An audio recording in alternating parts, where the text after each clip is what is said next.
On a quiet morning in early June 2004, a bulldozer rumbled down the streets of Granby, Colorado. This bulldozer, however, was like nothing anyone had ever seen before. Heavily armored and resembling a moving fort, the giant beast smashed into City Hall and began to tear the small town of Granby to pieces. Police found their rifles, shotguns, and handguns to be completely ineffective against the heavily armored behemoth, and the Colorado governor made preparations to order the National Guard to send an Apache attack helicopter to destroy what would become known as the Killdozer. 3 years before the armored rampage, Marvin Heemeyer was a well-liked and affable man who owned and operated his own muffler repair shop. Having bought the land on which his shop was built back in 1992, Heemeyer had recently agreed to sell the land to a concrete company, which was looking to build a new plant in the area. Despite the town's approval, as the plant would bring many new jobs to the area, the negotiations, however, had been difficult, and Heemeyer and the concrete company failed to come to an agreeable price for the land over and over again.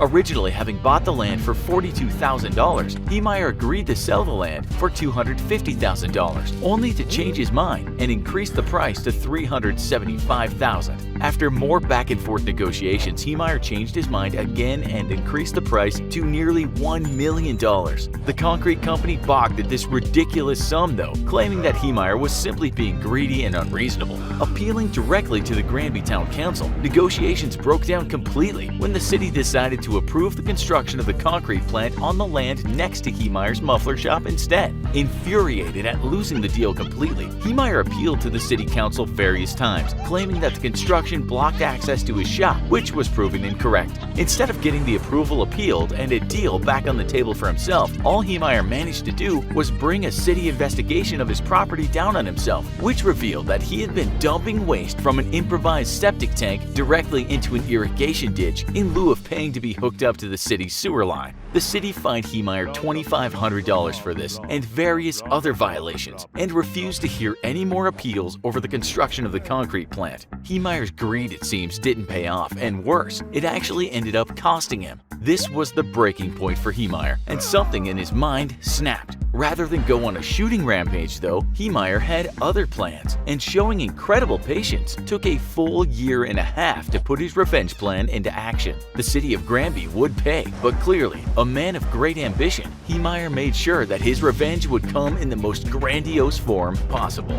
First, Heemeyer leased his business to a trash company, though he would end up selling it and the land it sat on several months before the ultimate rampage. A few years later, Heemeyer had bought a Komatsu D355A bulldozer, which others in the town believed had been bought to construct an access road to his muffler shop. The same road he was now falsely claiming to be blocked by the concrete plant's construction. With the money earned by leasing his business, Heemeyer purchased large amounts of concrete and tool steel from an automotive dealer in Denver. Over the course of months and with the help of a homemade crane, Heemeyer built sheets of steel and attached them to the bulldozer, pouring concrete in between the sheets to make homemade composite armor that was in places over 1 foot thick. The armor covered the entire cab and engine compartment and even parts of the treads, making the bulldozer highly resistant to explosives and completely impervious to small arms fire. To maintain the integrity of the armor, Heemeyer fashioned a video camera system for navigation rather than put holes in the vehicle's armor, which could become an easily exploited weakness. The video cameras were linked to 2 monitors which were affixed to the vehicle's dashboard, and each camera was protected on the outside by 3-inch bulletproof plastic.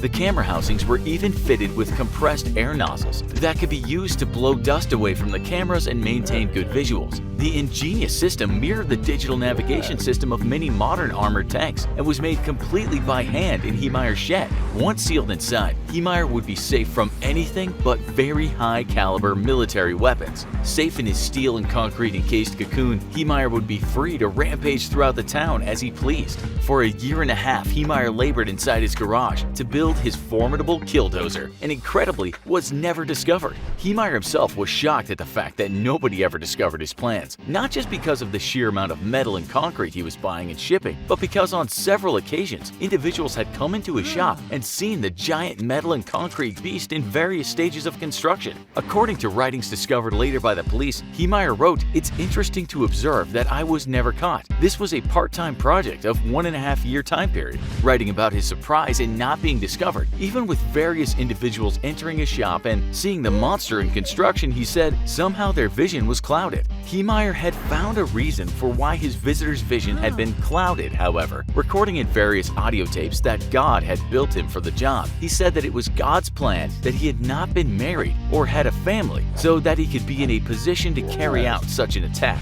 He believed God would bless him to get the machine finished, drive it, and do the stuff that I have to do. He went on to say, God blessed me in advance for the task I am about to undertake. It is my duty. God has asked me to do this. It's a cross that I'm going to carry, and I'm carrying it in God's name. Many other men and women have heard their own callings from God to feed the hungry, shelter the homeless, aid the poor. Heemeyer's grand crusade from God himself was to level the buildings of a small municipal government. On June 4, 2004, God apparently gave Heemeyer the go-ahead to start leveling the town of Granby. First, he drove the killdozer through the wall of his former muffler shop and then straight through the concrete plant still in construction. Trying to stop the giant killdozer, Cody Dochev jumped into a wheel tractor scraper to try to head off the metal beast and stop the rampage tearing through his concrete plant, only to be fired on by Heemeyer from gun ports built into the killdozer. Ultimately, in an epic battle between heavy machinery, Dochev's tractor scraper was no match for the overpowered beast, and the killdozer pushed it aside and continued the demolition of the concrete plant.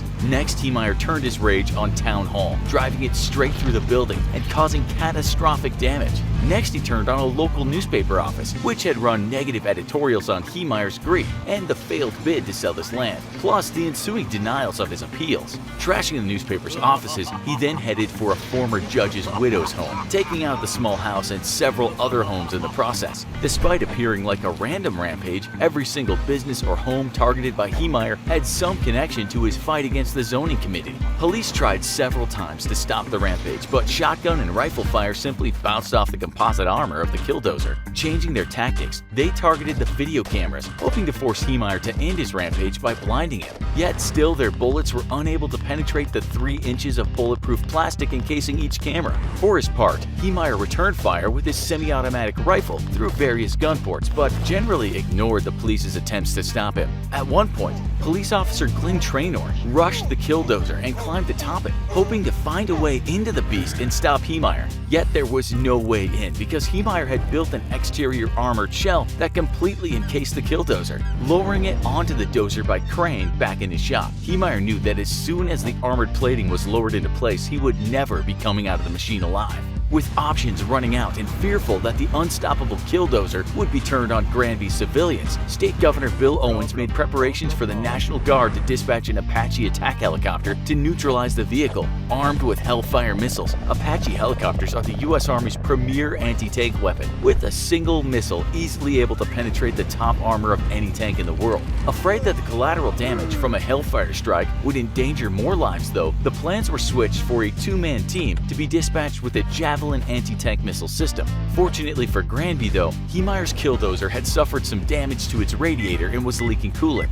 Then, as the killdozer leveled a hardware store, one of its treads fell into a small basement inside the store, effectively leaving the killdozer stuck. Accepting his fate and knowing his rampage was at an end, Heemeyer killed himself shortly after with a single gunshot to the head. Police would go on to use explosives to try and remove the armored plating, but even after 3 tries with high explosives failed to make a dent in the monster, they opted instead to use an oxyacetylene cutting torch. Hours later, the authorities finally managed to penetrate the hull of the killdozer and retrieve Heemeyer's body at 2 a.m. The killdozer would ultimately be scrapped across several different junkyards to prevent souvenir collectors from seizing pieces of the now infamous homemade tank. Granby's rampage would last for 2 hours and 7 minutes, cause an estimated $7 million in damage, and destroy or damage 13 buildings. Incredibly though, the only fatality would be Heemeyer. How could local police hope to stop a giant armored bulldozer? Should the army have gotten involved sooner? And if you like this video, make sure you check out our other video, What If You Could Remember Everything and Never Forget Anything?